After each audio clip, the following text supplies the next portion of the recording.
আসসালামু আলাইকুম রহমতুল্লাহি ওবরকাতুহু। সম্মানিত দর্শক, আমরা সম্ভবত আমাদের যে সমুদ্র উপকূল বঙ্গোপসাগর এটি নিয়ে একটা ঝামেলায় পড়তে যাচ্ছি। বঙ্গোপসাগরের সঙ্গে ভারত মহাসাগরে যে সংযোগ রয়েছে, সেই সংযোগ স্থলে পৃথিবীর বড়, বড় যে পরাশক্তিগুলো রয়েছে সেটা যার, যার অবস্থান তারা ভারত মহাসাগরে করে রেখেছে। তো এই যে ভারত মহাসাগরে British navy, royal navy, American navy বা আমেরিকান তো নেভি না, আমেরিকান মেরিন বলা হয়, আমেরিকান মেরিন। তো ওরা নেভাল ফোর্সটাকে 3D যেটাকে ব্যবহার করা হয় সেটাকে মেরিন বলা হয়, জলস্থল অন্তরিক্ষে। তো সেটা তারা করছে এবং তাদের সেখানে সেই বেশ কয়েকটি পোতাশ্রয় আছে ভারত মহাসাগরে।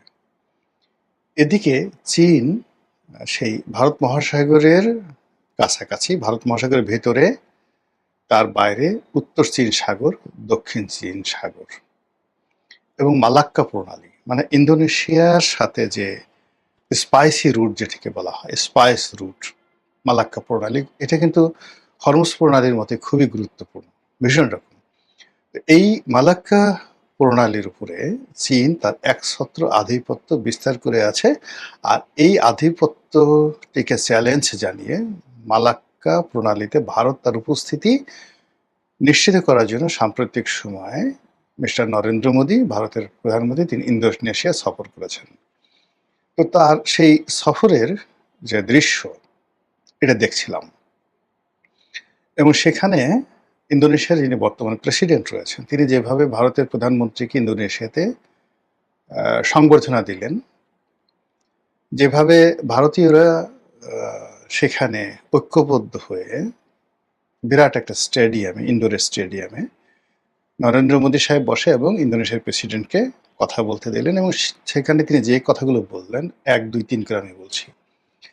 ইন্দোনেশিয়ার প্রেসিডেন্ট বললেন যে, "আমি এই অনুষ্ঠানে আসার আগে প্র্যাকটিক্যালি আমি আমার ডিএনএটা টেস্ট করিয়েছি এবং সেই ডিএনএ টেস্ট করিয়ে আমি দেখলাম যে আমার এই ডিএনএর মধ্যে ভারতের ডিএনএ আছে। আমার রুট পূর্বপুরুষরা ভারতে ছিল।" আর তো ভারতীয়রা তালি দিয়ে।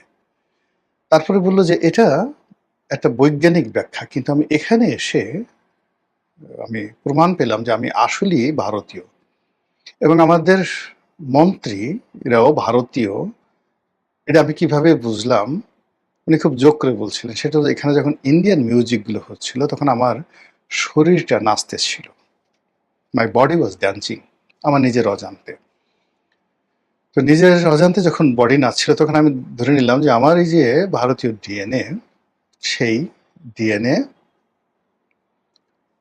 ওই ভারতীয় মিউজিক শুনে সে তার আমার অজান্তে কমান্ডের বাইরে আমার বডিকে নাচাচ্ছিল। আর আমি যখন নাচছিলাম তখন আমার মন্ত্রী যারা বসে আছেন তারাও নাচছিল এবং গাইছিল। তো আমার মনে হচ্ছে তাদের ডিএনএও ভারতীয় এবং নরেন্দ্র মোদী শুধু এই কথা বারবার শুনছেন আর বারবার ২ হাত কপালে তুলে ইন্দোনেশিয়ার প্রেসিডেন্টকে স্বাগত জানাচ্ছিলেন বা কৃতজ্ঞতা প্রকাশ করছিলেন। অন্যদিকে মিস্টার নরেন্দ্র মোদী যখন যাচ্ছিলেন, তিনি একটা ছবি তার যে এক্স হ্যান্ডেলে তিনি সেটা দিয়েছেন। সেখানে দেখা গেল যে তাকে রিসিভ করার জন্য ইন্দোনেশিয়ার যে ওয়ার প্লেনগুলো রয়েছে, জঙ্গি বিমানগুলো রয়েছে, ব্যাপকভাবে তাকে এই সংবর্ধনা দিয়ে, গার্ড অব অনার দিয়ে, আকাশ থেকে গার্ড অব অনার দিয়ে নরেন্দ্র মোদীকে সেখানে আহ্বান তারা জানালো। এবং আপনারা জানেন যে ইন্দোনেশিয়ার যে জাতীয় প্রতীক গারুদা, গারুদা, এই গারুদা প্রতীকটি মূলত হিন্দুদের একটা দেবতা এবং ওখানে বহু সংখ্যক হিন্দু ধর্মাবলম্বী ইন্দোনেশিয়াতে আছে। তো এখন এই যে নরেন্দ্র মোদীর যে ইন্দোনেশিয়া সফর এবং এখানে যেভাবে ইন্দোনেশিয়া বিশ্বের বৃহত্তম মুসলিম দেশ এবং ইন্দোনেশিয়া বলল যে আমরা, প্রেসিডেন্ট বললেন যে ভারত এবং ইন্দোনেশিয়া দেশ শুধুমাত্র বৃহত্তম, একে তো তারা বৃহত্তম মুসলিম দেশ আর গণতান্ত্রিক দেশ হিসেবে মানে চতুর্থ বৃহত্তম দেশ, ফোর্থ লার্জেস্ট কান্ট্রি। আর বিশ্বের ১ নম্বর গণতান্ত্রিক দেশ হলো ভারত, মানে জনসংখ্যার দিক থেকে 1.4 বিলিয়ন মানে 140 কোটি মানুষ সেখানে আছে। এবং এই যে 140 কোটি মানুষের সঙ্গে ইন্দোনেশিয়ার যে জনসংখ্যা একীভূত করে তারা মূলত এই মুহূর্তে যে প্যাক্ট করতে চাচ্ছে, সেই প্যাক্টটি হলো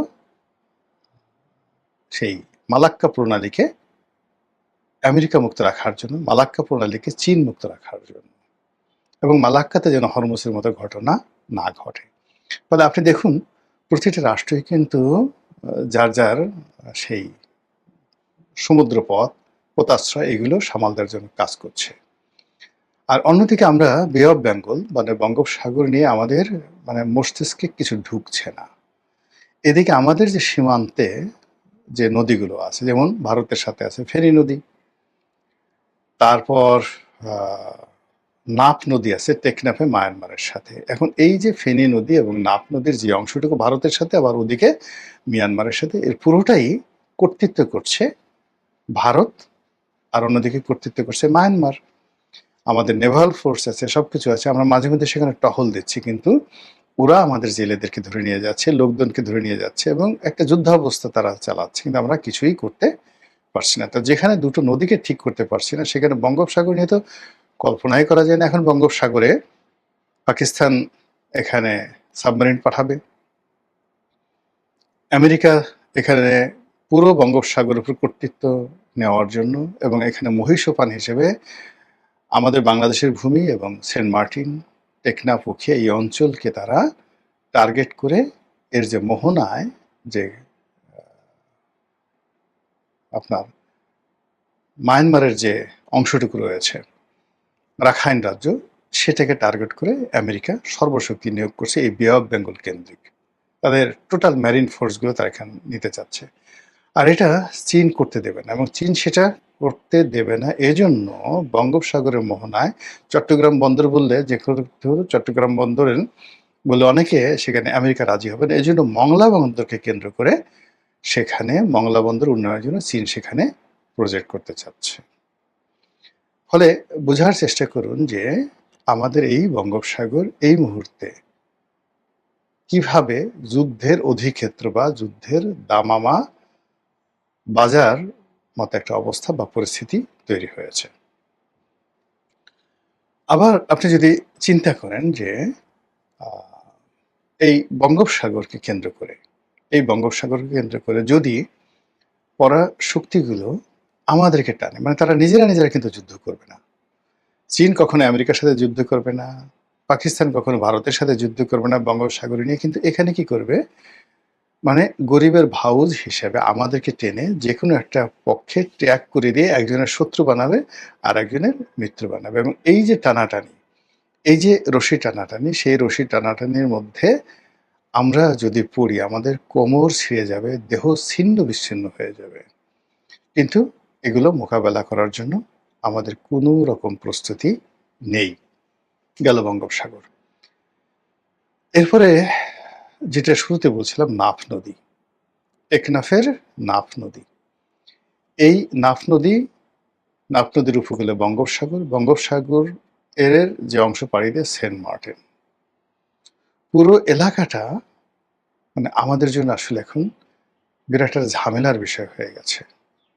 শুধু তাই নয়, কক্সবাজার, পুরো কক্সবাজার জেলা, বান্দরবন, খাগড়াছড়ি, এটি আমাদের জন্য এখন একটা গলার কাঁটায় হয়ে গেছে। এবং এখানে আমাদের সেনাবাহিনী, আমাদের বিজিবি, আমাদের পুলিশ, আমাদের সরকারি কর্মকর্তা এবং ওখানে যারা বসবাস করছেন, বাংলাদেশ রাষ্ট্রের প্রতি আনুগত্য যারা দেখাচ্ছেন, পাহাড়ি এবং বাঙালি, সবাই এখন চতুর্মুখী চক্রান্তের মধ্যে পড়েছেন।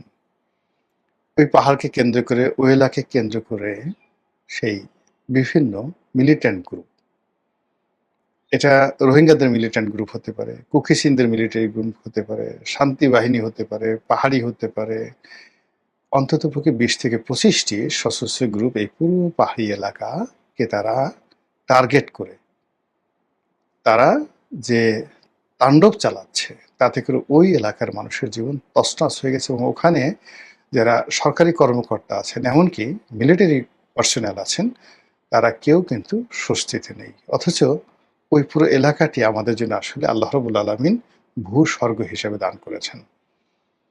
কিন্তু আমরা এই জিনিসগুলো সামাল দিতে পারছি না। এরপর আসেন ভারতের প্রায় ৪,০০০ কিলোমিটার সীমান্ত। এর বেশিরভাগ অঞ্চল ভারত ইতিমধ্যে কাটা তারের বেড়া নির্মাণ করেছে। আর যে সকল অঞ্চল ৩০০ বা ৪০০ কিলোমিটারের মতো জায়গা এখনো কাঠা তারের বেড়া তৈরি হয়নি, কিন্তু এই এলাকা দিয়ে প্রতি মুহূর্তে ভারত বাংলাদেশে পুশিং করার জন্য যে চাপের মধ্যে রেখেছে আমাদের নেভিকে, আমাদের বিজিবিকে, পুলিশকে এবং সীমান্তে বসবাসকারী সাধারণ জনগণকে। একদিন দেখলাম যে মুষলধারে বৃষ্টি হচ্ছে। তো সেই বৃষ্টির মধ্যে মানে বুক পরিমাণ পানি, সেই পানির মধ্যে অস্ত্র নিয়ে বিজিবির যারা লোকজন তারা সীমান্ত পাহারা দিচ্ছে। এই নির্মম দৃশ্য। এই যে এই মানসিক চাপ নিয়ে একটা যুদ্ধ অবস্থা নিয়ে আপনি বেশি দিন আসলে এগোতে পারবেন না। সেই কাজগুলো কিন্তু এখন হচ্ছে। আর এগুলোর যে কূটনৈতিক সমাধান, ডিপ্লোম্যাটিক সলিউশন আমরা করতে পারছি না। এগুলোর মিলিটারি সলিউশন আমাদের জন্য একেবারে অসম্ভব। আর এই মুহূর্তে যেটি সম্ভব সেটা হলো জাতীয় ঐক্য। সেই ঐক্যের জায়গাগুলো রীতিমতো বড়, বড় ফাটল তৈরি হচ্ছে। আর অন্যদিকে আমরা কি করছি? এলোমেলোভাবে মানে কিয়ামতের ময়দানে, হাসরের ময়দানে মানুষ যেভাবে দিক-বিদিক ছুটাফেরা করছে, আমরা এখন অর্থের জন্য, বিদেশি বন্ধুর খোঁজে, পররাষ্ট্র নীতি ঠিক করার জন্য, এক্সিস্টিং প্রবলেমগুলো, নানা প্রবলেম এগুলো দূর করার জন্য পাগলের মতো ছুটছি। আর ছুটতে গিয়ে আমাদের যে শেষ সম্বল, শেষ বুদ্ধিটুকু, শেষ যে শারীরিক শক্তি, মানসিক শক্তি আমরা নষ্ট করে ফেলছি। আর এ সমস্ত কারণে পুরো দেশ এবং জাতি একটা নিদারুণ অনিশ্চয়তা, নিদারুণ অস্থিরতা এবং একটা কষ্ট এবং দুর্ভোগ দুর্দশার মধ্যে আমরা ধেয়ে চলছি, এগিয়ে চলছি অনিশ্চিত যাত্রাপথে। মহান আল্লাহ আমাদের সবাইকে হেদায়েত দান করুন এবং হেফাজত করুন। আসসালামু আলাইকুম ওয়া রাহমাতুল্লাহি ওয়া বারাকাতুহু।